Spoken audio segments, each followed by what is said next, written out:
Well, welcome back. It has been a while, a long, long while, but here we are, resuming our study of the book of Esther. In fact, I had to go back through my files earlier this week to trace back, to carbon date, when it was the last time we were in the book of Esther.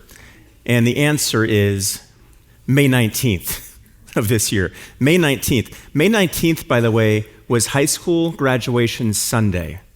I'm pretty sure most of those high school graduates are now retired. That's how long it's been since we were in the book of Esther. Now, it's not like I was hoping that we would just forget about Esther or that you'd forget that I was preaching through Esther. No, there were good reasons for the delay, I can assure you.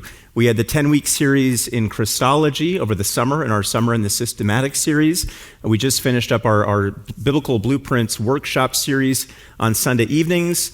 I do believe, and I've heard from others, that our series in Esther has been profitable, just to go through some Old Testament narrative.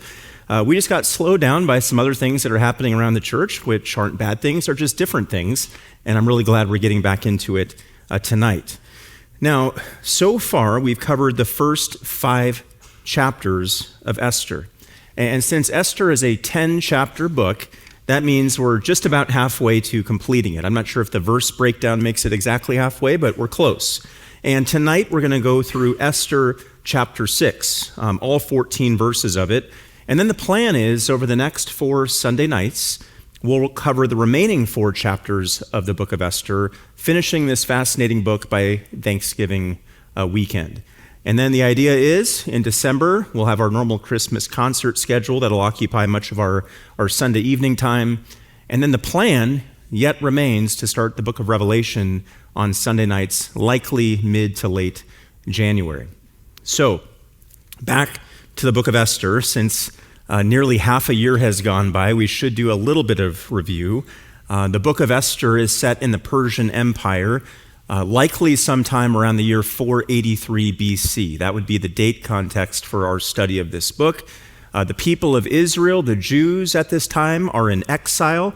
They had been taken into captivity, we know, by the Babylonians, but then the Babylonians themselves were taken captive by the Persians, or they were defeated by the Persians, and now the Persian Empire, by this point in history, was the dominant world power. So far in our study of Esther, we've met the king of Persia.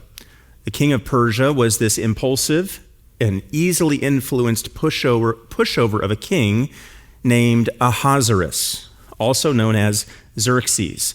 And Xerxes is far easier to say than Ahasuerus and much easier to spell, so we've been going with that name. Kind of like I say Colossae, you say Colossae. The pronunciation police have been on me about both of those pronunciations, but we're going with Xerxes because it's easier to say, easier to spell. You'll recall that early on in the book of Esther, Xerxes banishes his wife.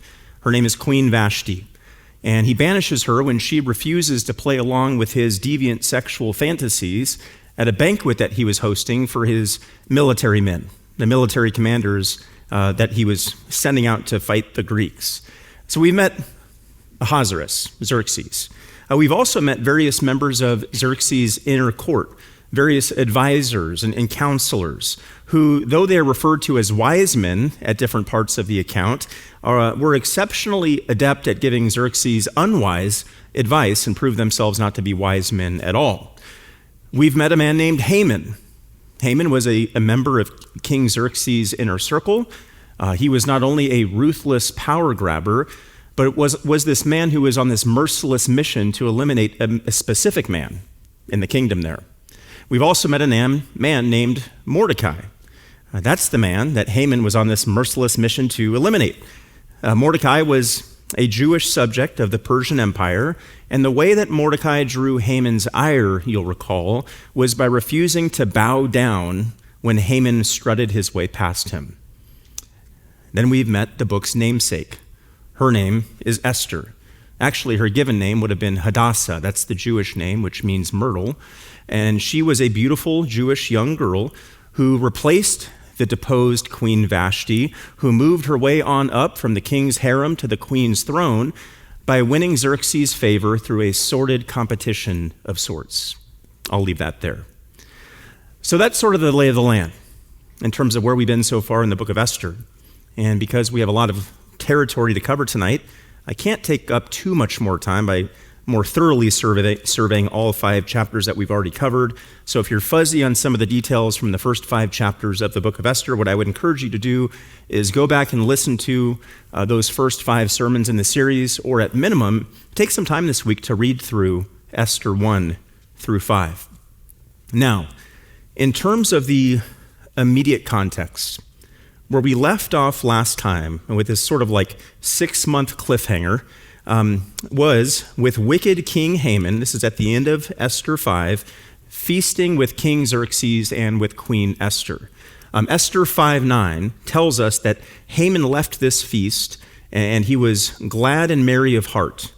And that same verse, Esther 5:9 here says that when Haman saw Mordecai in the king's gate and that he did not stand up or tremble before him, Haman was filled with wrath against Mordecai. Haman then went home. He invited his wife, her name was Zeresh, and this group of friends to come gather around him in his home. And what he gathered them for in his home was to hear him boast, to boast not only about his riches and boast not only about the number of sons he had sired, but about this invite he had been given to this feast involving the king and the queen of the Persian Empire, Xerxes and Esther. That wasn't enough for Haman, though. No, look at verse 13 of Esther 5. These are Haman's words. He says, "Yet all of this, the wealth, the sons, the dinner invites, all of this is worth nothing to me every time I see Mordecai the Jew sitting at the king's gate." So recall that the Jews in the Persian kingdom, at this point in history, were already under this death warrant, which King Xerxes had unwittingly signed into law at Haman's prompting. But for Haman, the death of this one specific Jew couldn't come fast enough. He wanted Mordecai dead even sooner. And he wanted him dead even sooner, all because of that great disrespect Mordecai had shown Haman earlier by refusing to bow down before him. So at the prompting of his wife and his friends here in Esther 5, verse 14, he had a gallows made that was 50 cubits high, meaning some 75 feet tall. And that's where we left last time. The title of the last sermon in this series was Going to the Gallows. We left with a gallows, which might have actually been not a pole with a rope for hanging, but instead a large spear or stake for impaling. And it was built, we see, in the middle of the night. And this gallows, and by the way, for continuity's sake, I'll just keep calling it a gallows, not a stake, was built by Haman's men for the purpose of carrying out Haman's wishes, which were to have Mordecai, this perceived thorn in Haman's side, executed right away. So Haman's plan was to go now to King Xerxes as soon as this gallows was built and get the king's rubber stamp on his wicked plot, and then to hang Mordecai on that gallows and finally be done with him. That was what Haman had hatched in his mind. So that's where we left off last time. And we are now officially caught up, and with that as our background, the narrative rolls right into Esther chapter 6. And as we turn here, what we're rolling into is really another major turning point in this story. And note that the turning point isn't brought about by a battle. It's not brought about by a lightning bolt from the sky. It's not brought about by an audible voice from above. The turning point, rather, is brought about by a king, Xerxes, who couldn't sleep. And that's why I've titled the message this evening, One Sleepless Night in Susa. I wanted to call it Sleepless in Susa, but that title was taken by somebody in a commentary I read earlier, and that sounded too much like the Tom Hanks, Meg Ryan movie, Sleepless in Seattle, from many years ago. I've dated myself, and you guys don't watch movies. So, Sleepless, or One Sleepless Night in Susa. We have 4 points for this sermon, and these will be sort of our navigating lights as we work our way through these 14 fascinating verses. In verses 1 through 3, we're going to see royal insomnia. In verses 4 through 9, we're going to see rich irony. In verse 10 and 11, we're going to see a robed invitee.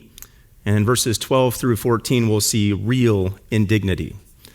So let's start with the first one, royal insomnia, verses 1 through 3. It reads this way: "During that night, sleep had fled from the king, So he said for them to bring the book of memoranda, the Chronicles, and they were read before the king. And it was found written what Mordecai had told concerning Bigthana and Teresh, two of the king's eunuchs from those who were doorkeepers, that they had sought to send forth their hand against King Ahasuerus. And the king said, "What honor or greatness has been done to Mordecai for this?" Then the king's young men who attended him said, "Nothing has been done for him." So, while Haman's men are outside the king's palace, working feverishly through the night, building this giant gallows on which to hang Mordecai, something else is happening inside the palace, which is that the king is having difficulty sleeping. You see it there in verse 1. During that night, sleep had fled from the king. I really, by the way, appreciate the work of the LSB translators there, because that's literally what it says in Hebrew, that sleep fled from the king. Sleep had escaped him. It was one of those nights that we've all had, where he was staring at the ceiling and tossing and turning and desperately waiting for his eyes to finally shut so that he could finally get some rest. But it wasn't happening. He couldn't sleep. And what was it that was keeping Xerxes awake? Was it something he ate that disagreed with him at the feast with Esther? Was it too much wine at the feast? Was it the sound of hammers swinging as the gallows were built outside his window or his wall? Was he just generally worried about the Persian kingdom? As Shakespeare once wrote in his play, Henry IV, "Uneasy lies the head that wears the crown." We're not really told. We're actually not given a specific reason.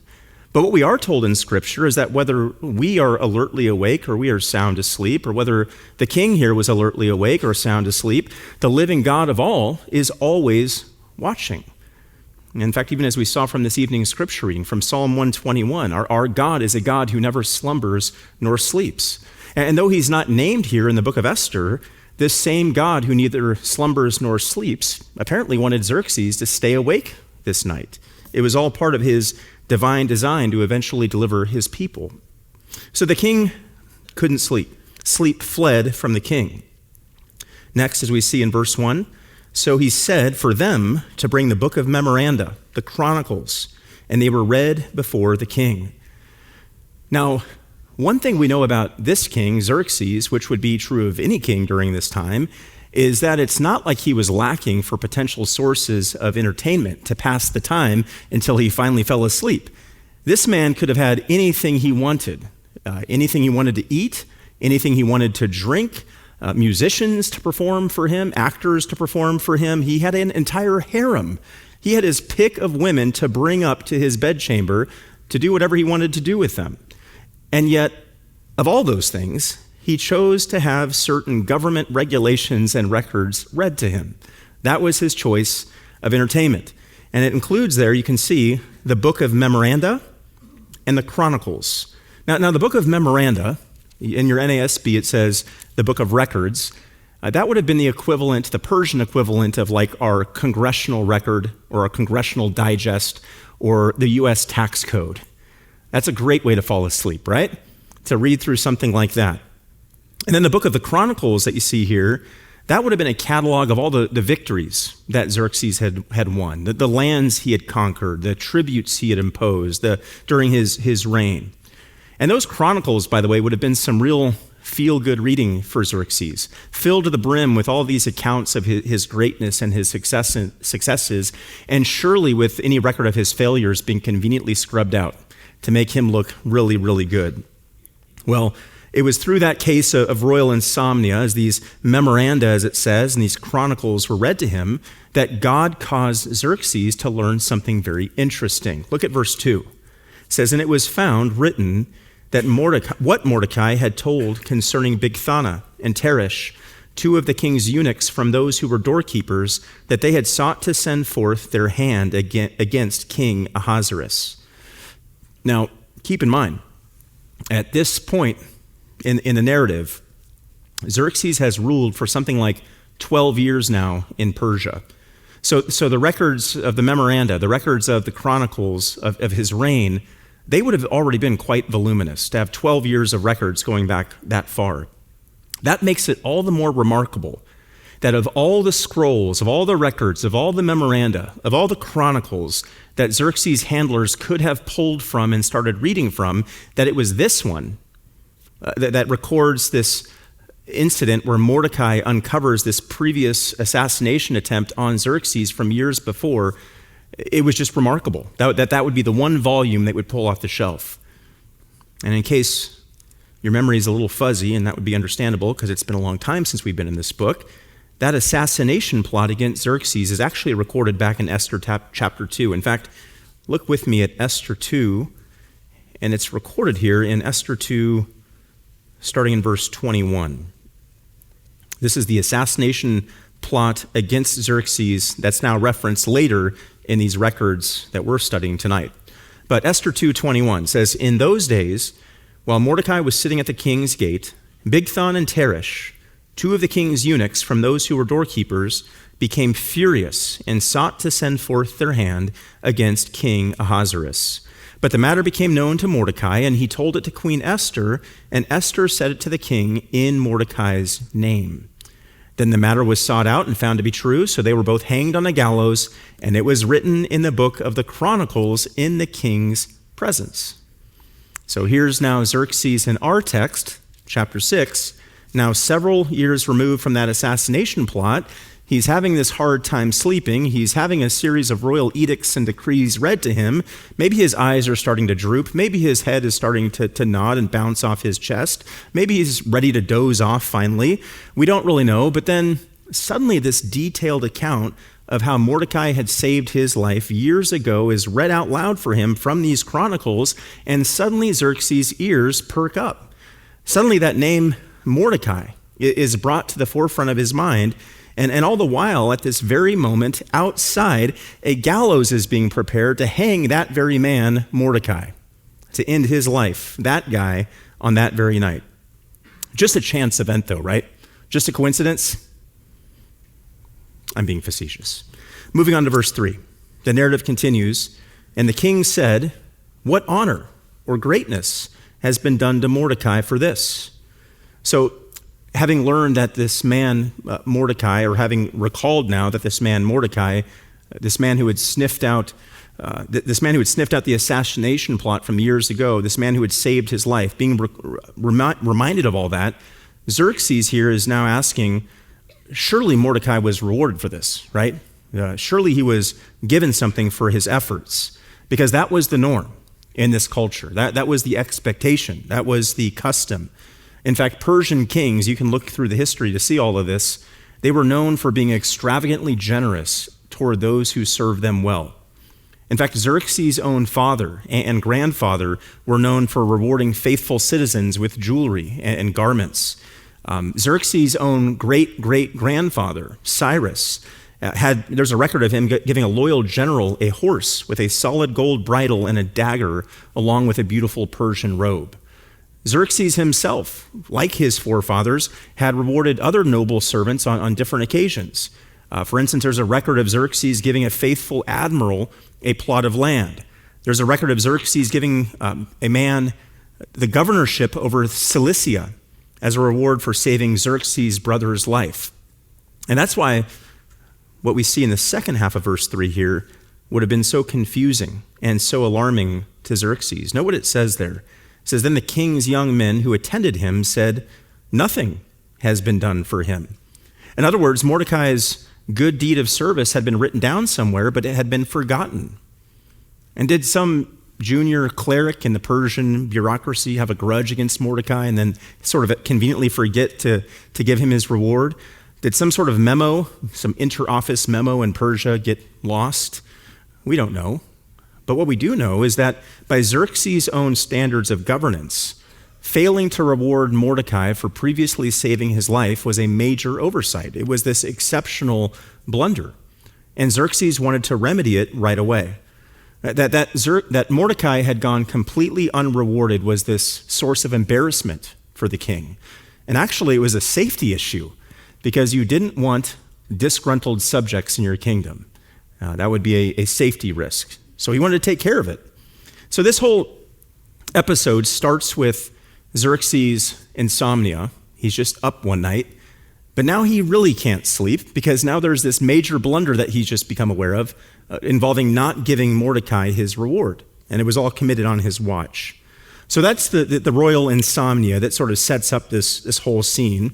And now as we come to the next few verses, which will take us all the way down to verse 9, we see our second major idea or point here, which is rich irony. Rich irony. Let's pick it up in verse 4. It says, "So the king said, 'Who is in the court?' Now Haman had entered the outer court of the king's house in order to speak to the king about hanging Mordecai on the gallows which he had set up for him. And the king's young men said to him, 'Behold, Haman is standing in the court.' And the king said, 'Let him come in.' So Haman came in, and the king said to him, 'What is to be done for the man whom the king delights to honor?' And Haman said in his heart, 'Whom would the king delight to honor more than me?' Then Haman said to the king, 'For the man whom the king delights to honor, let them bring a royal robe which the king clothes himself in, and the horse on which the king has ridden, and on whose head a royal crown has been placed. And let the robe and the horse be given over to the hand of one of the king's most noble princes, and let them clothe the man whom the king delights to honor, and lead him on horseback through the city square, and call out before him, Thus it shall be done to the man whom the king delights to honor.'" What a twist we're about to get into, as that which is expected to happen does not happen, and that which is unexpected does happen. And again, though the name of God isn't mentioned anywhere explicitly, here or elsewhere in the book of Esther, his divine plan, his divine design is plainly seen throughout. As one commentator has noted, he is behind the scenes, moving all the scenes that he is behind. Let's pick it up in verse 4. The narrator notes, "So the king said, 'Who is in the court?'" We can almost picture Xerxes here, ever the impulsive one, leaping out of his bed once he's heard that Mordecai hadn't been rewarded for sparing his life, and with a trail of attendants and servants behind him, looking for someone who can help him figure this out right now, right in the middle of the night, no matter what it costs. And then, and just at the right time, guess who shows up? And guess who just happens to be there? Haman. In the wee hours of the morning, there's Haman. And he's there for a specific reason and for a specific purpose. Look at the second part of verse 4. It says, "Now Haman had entered the outer court of the king's house in order to speak to the king about hanging Mordecai on the gallows which he had set up for him." So Haman was there in the outer court of the king's house at this unspeakably late or early time, depending on your perspective on late versus early. And why in the world was Haman up at this hour? Was he just this night owl that was known for prowling around the palace, aimlessly wandering around the palatial grounds there in Susa? No, he was up for a reason. He and his crew had just finished building the gallows on which Mordecai would soon hang, and now he wanted to see Xerxes as soon as possible to secure royal permission as soon as possible to carry out his execution. And then note this little detail. If you look back at Esther 5:14, the last verse of chapter 5, you'll see here that Esther's wife and his friends say this. They say, "Have a gallows 50 cubits high made, and in the morning say to the king that Mordecai should be hanged on it." But now in our passage, here's Haman wandering around the palace grounds in Susa in the late night hours, too excited to sleep, unable to wait for dawn to break, unable to wait for the sun to rise, eager to be rid of Mordecai, and quickly. He couldn't wait for morning even to take care of this problem. And he just happened to be awake out of excitement in his case. And at the same time, he's awake at the same time that Xerxes just happens to be awake out of insomnia. And the palace is now suddenly buzzing with life and activity in the wee hours on this fateful night as God is about to cause these two paths to converge. And speaking of their paths converging, look at verse 5. It says, "And the king's young men said to him, 'Behold, Haman is standing in the court.' And the king said, 'Let him come in.'" Remember, while Haman wanted to see Xerxes to get his permission to hang Mordecai, From Xerxes' vantage point, he just wanted to talk to somebody in Persian leadership at this hour, late at night, early in the morning, so that he could make right the wrong that had been done to Mordecai by not giving him his reward many, many years ago. So Haman just happens to be the guy that he bumps into late in the night. So Xerxes summons Haman to join him, and the king said, there, verse 5, let him come in. Now, that invitation, let him come in, that must have further bolstered Haman's false confidence and pride. By now, he's thinking, the king not only wants to feast with me during normal feasting hours and have dinner with me, but now he's calling me into his bedroom for some late night cabinet meeting. I mean, I must be someone really special. And Haman must have been thrilled for another reason, which is that he was now getting his immediate appointment with the king. He was seeing the king early, which means he could have now received his approval to hang Mordecai even sooner. And who knows, maybe Mordecai could finally be strung up, and maybe even before sunrise. Haman was winning. Well, little did Haman know, this was a pivotal moment. The very moment that the tables start to turn. And little did Haman know that he was already lowering himself into his own trap. Totally oblivious to what is happening here, totally oblivious to God's turning of the tables, not only against him, but in favor of God's chosen people, Israel. He's oblivious to it all, and he now enters Xerxes' bedchamber. And as he enters the bedchamber, the king has a question for him. Look at verse 6. It says, so Haman came in, and the king said to him, what is to be done for the man whom the king delights to honor? So Xerxes' question here has a clear aim, a clear intent to it. The aim and the intent of Xerxes' question here is that he wants to honor someone in his kingdom. The question's vague. He doesn't mention the name of the person he seeks to honor. He doesn't give any other context to this desire he has to honor this unnamed person, but that didn't matter to Haman. No, because Haman believed that the world revolved around Haman. And so Haman here simply assumes, in saying that he wishes to honor someone, the king naturally must be referring to him, to Haman.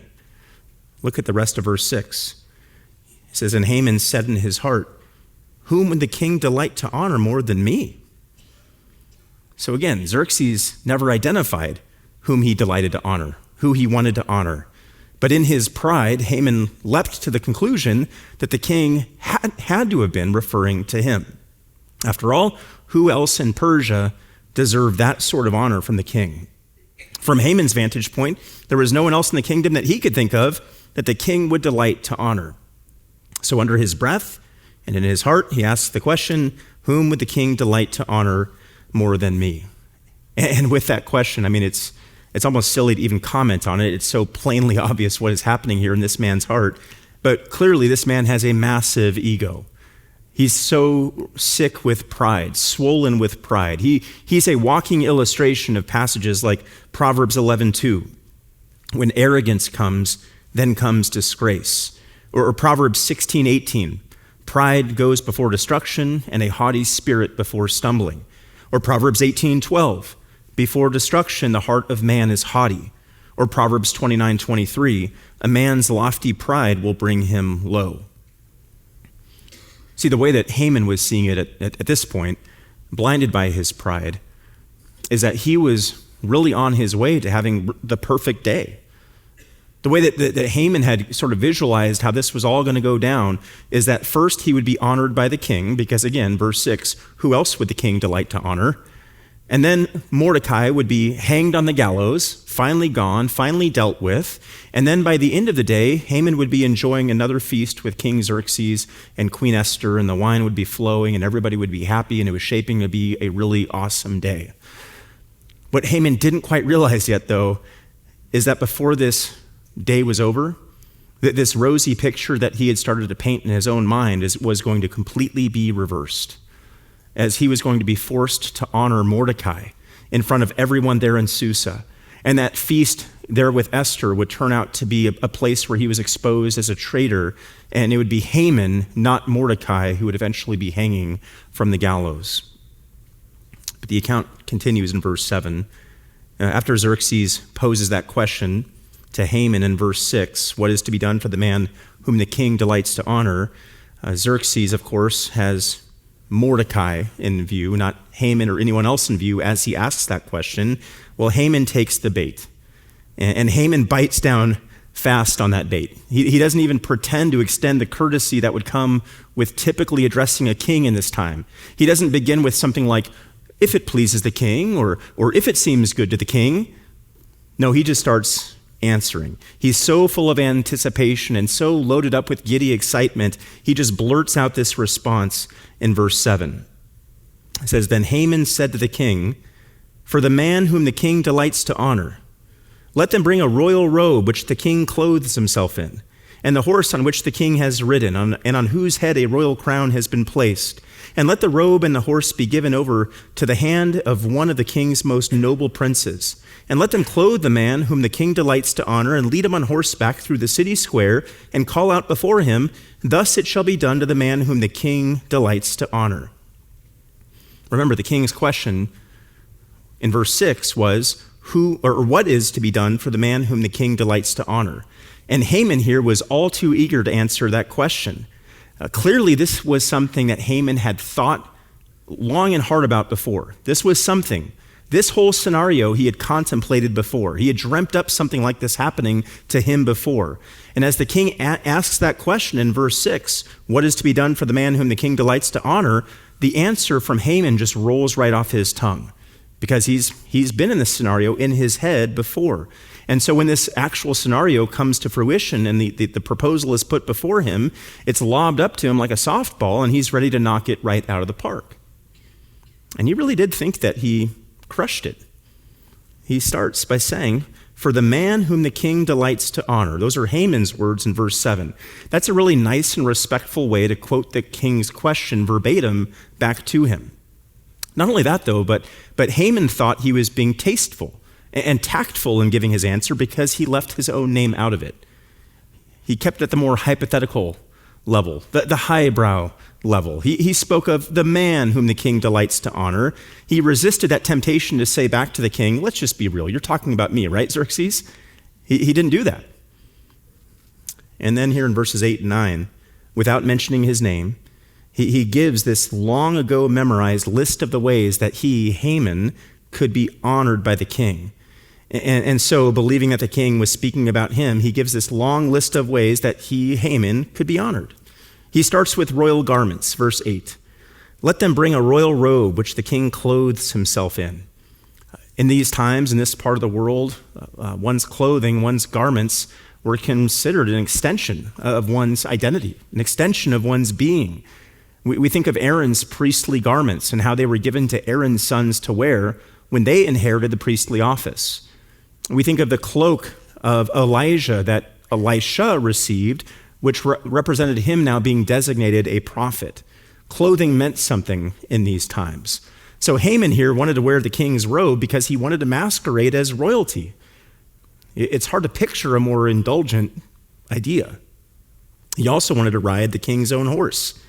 Look at the second half of verse 8.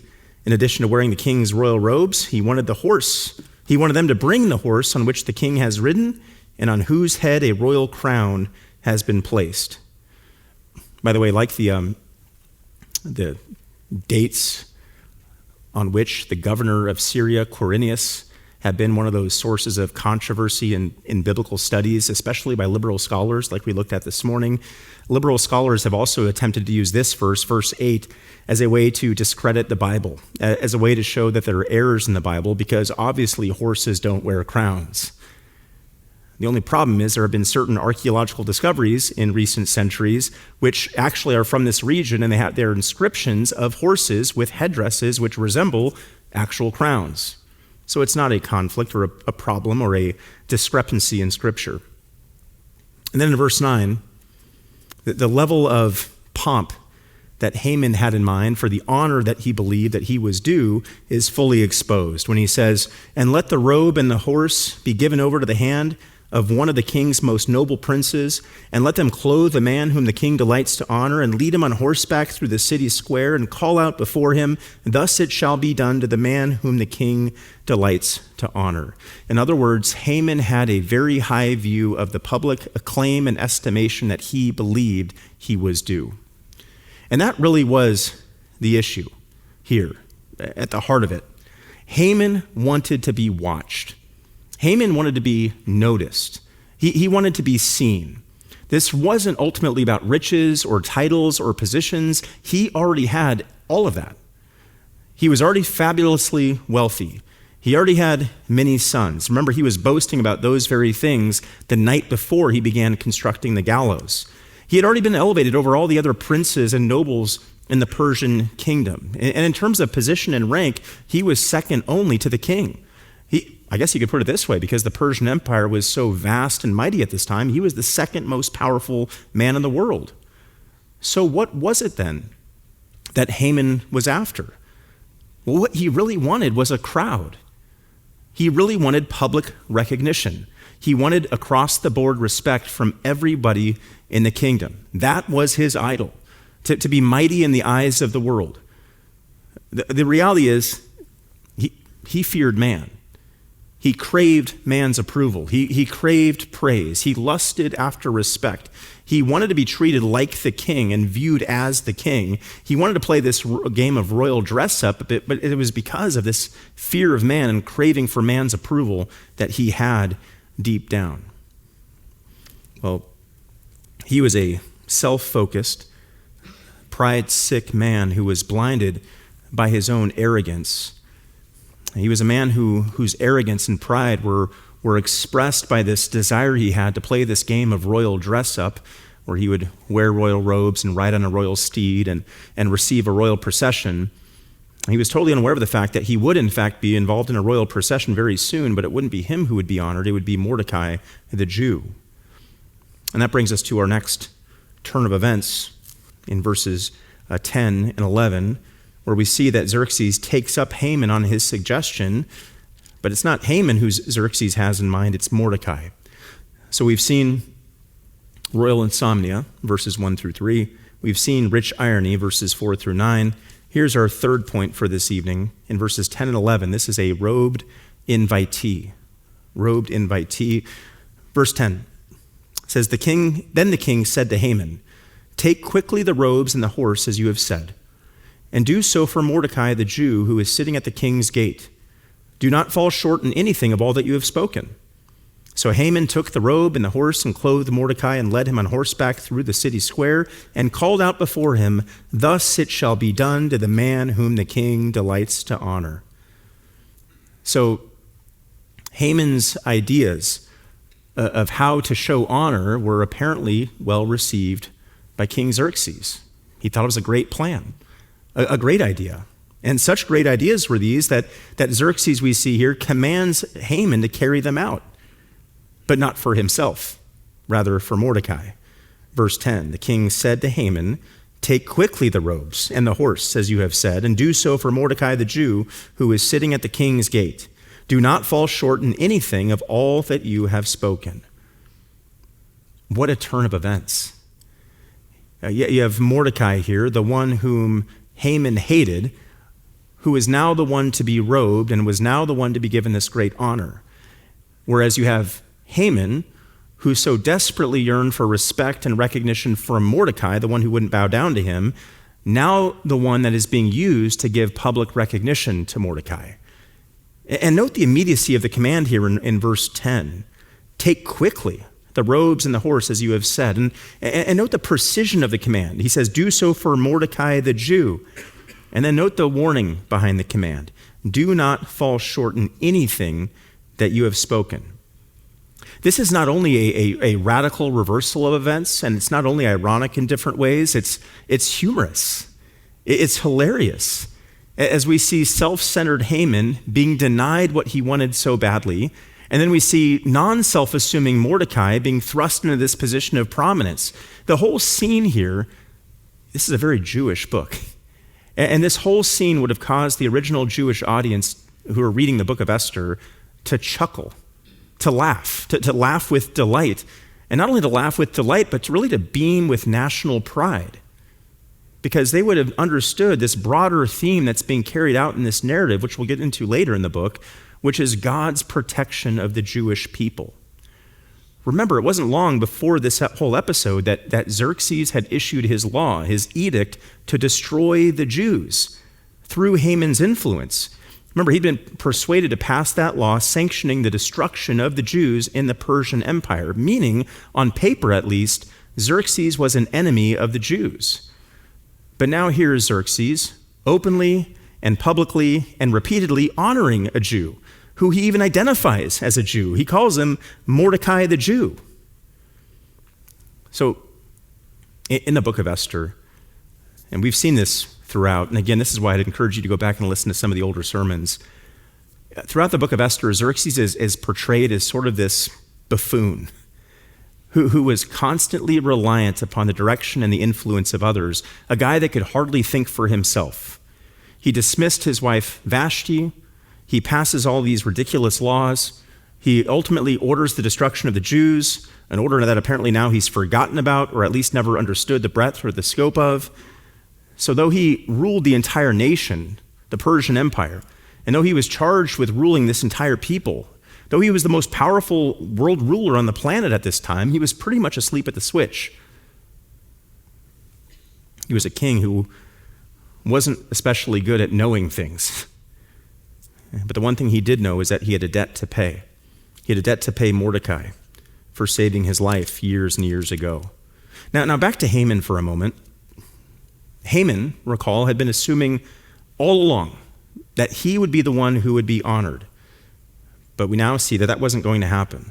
Rather, all the things that he was hoping and he was assuming would happen to him, prestige and honor, attention, respect, praise, they were instead going to be given to Mordecai.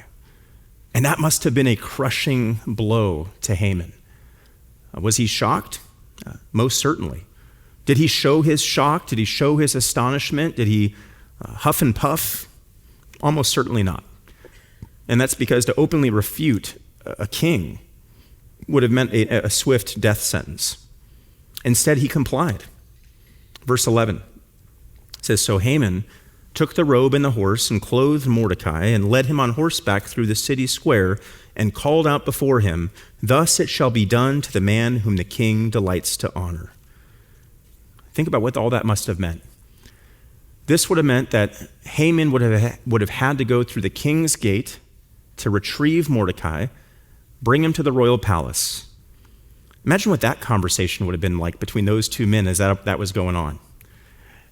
And then Haman would have had to dress Mordecai in the king's robe, not swinging it around his own shoulders, but rather draping it over Mordecai.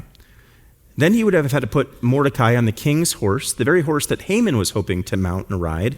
And now he'd have to walk in front of that horse, leading it through the streets with Mordecai mounted upon it behind him. And then Haman would have had to lead that horse throughout the city and proclaim, as it says here in verse 11, "Thus it shall be done to the man whom the king delights to honor." Surely, knowing that what we know about Haman, he was just burning inside with rage as he battled thoughts that it should have been him on top of that horse and that it should have been him wearing those robes on top of that horse. And surely he was seething as he heard the crowds in the streets openly cheering Mordecai the Jew rather than him. And then, after all of that, Haman would have had to lead that horse back to the palace and then remove the royal garments from Mordecai's shoulders and then send him back to his place at the city gate. So for a whole day then, Haman was the servant of Mordecai. The night before, he had built this gallows on which to hang Mordecai, and now here he was, under the shadow of that very gallows, commanding the people of Susa to bow down and honor the very man that he had designed to put to death. We've seen royal insomnia. We've seen rich irony. We've seen the robed invitee, that'd be Mordecai. Now that takes us to our fourth and final point. In verses 12 through 14, we're going to see real indignity. Verses 12 through 14. "Then Mordecai returned to the king's gate, but Haman hastened home mourning, with his head covered. And Haman recounted to Zeresh, his wife, and all his friends everything that had happened to him. Then his wise men and Zeresh, his wife, said to him, 'If Mordecai, before whom you have begun to fall, is of the seed of the Jews, you will not overcome him, but will surely fall before him.'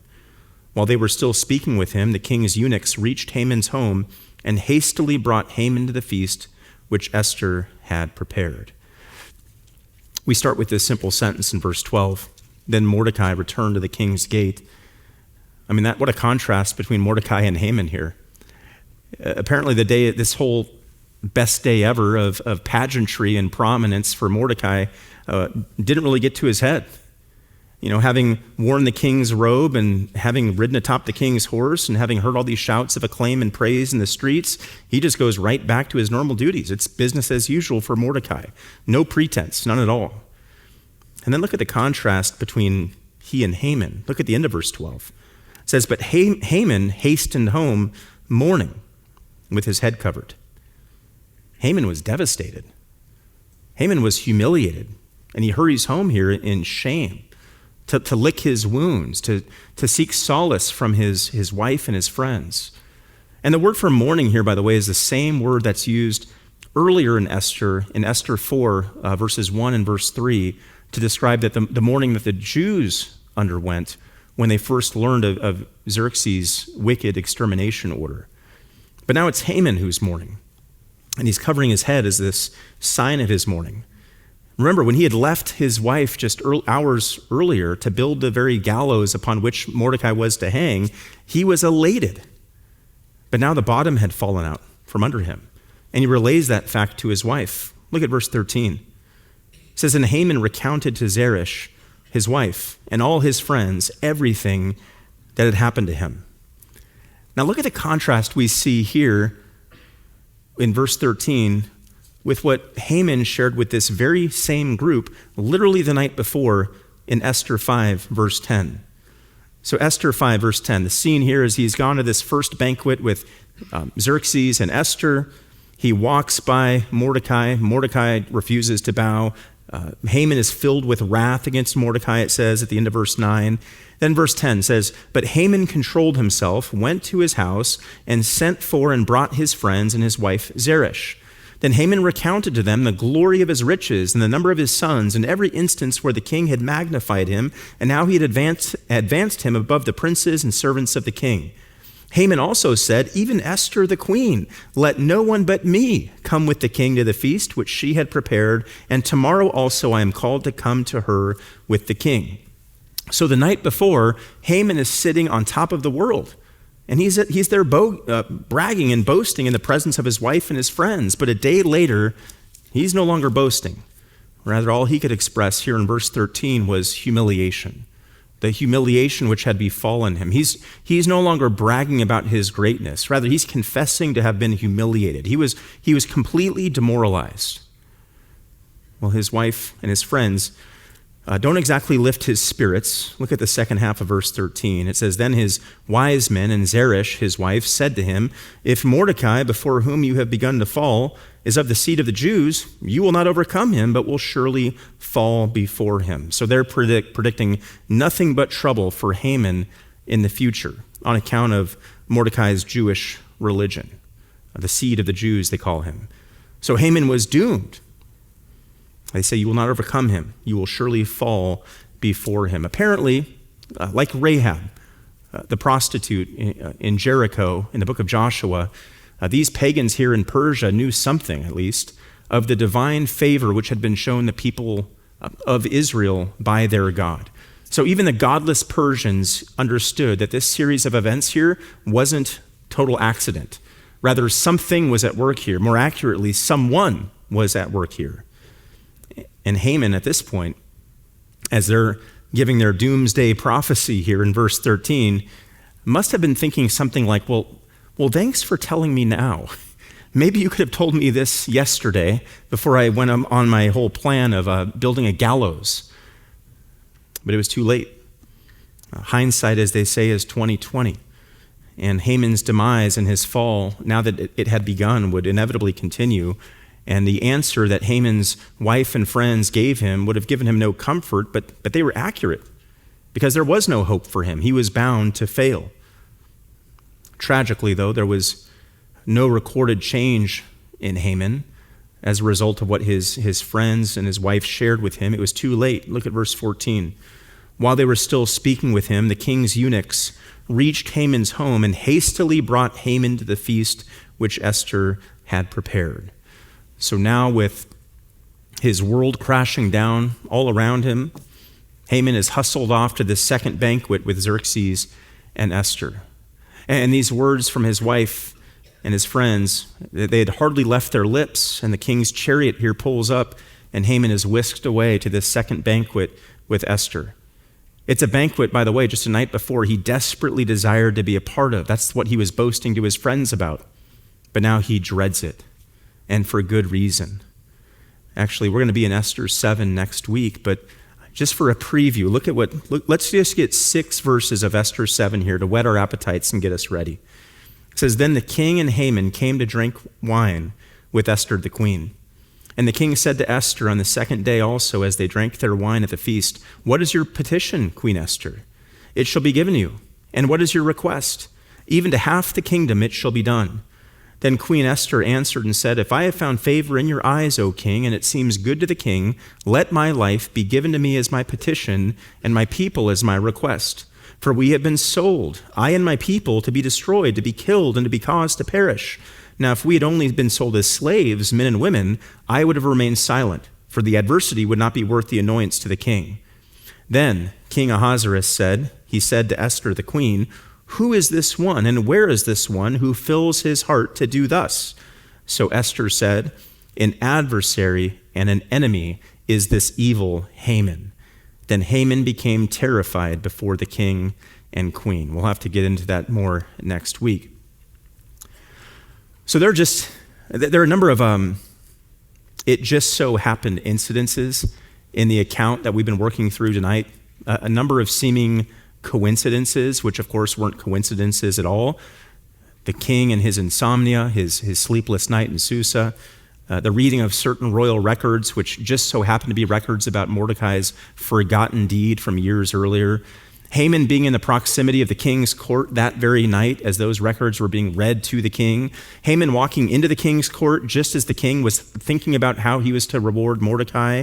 King Xerxes asking Haman how this unnamed honoree should be rewarded without yet in that moment mentioning Mordecai by name. Haman taking the bait and thinking that he'd be the one who would be honored, and then listing off the various ways a person great as he should be honored.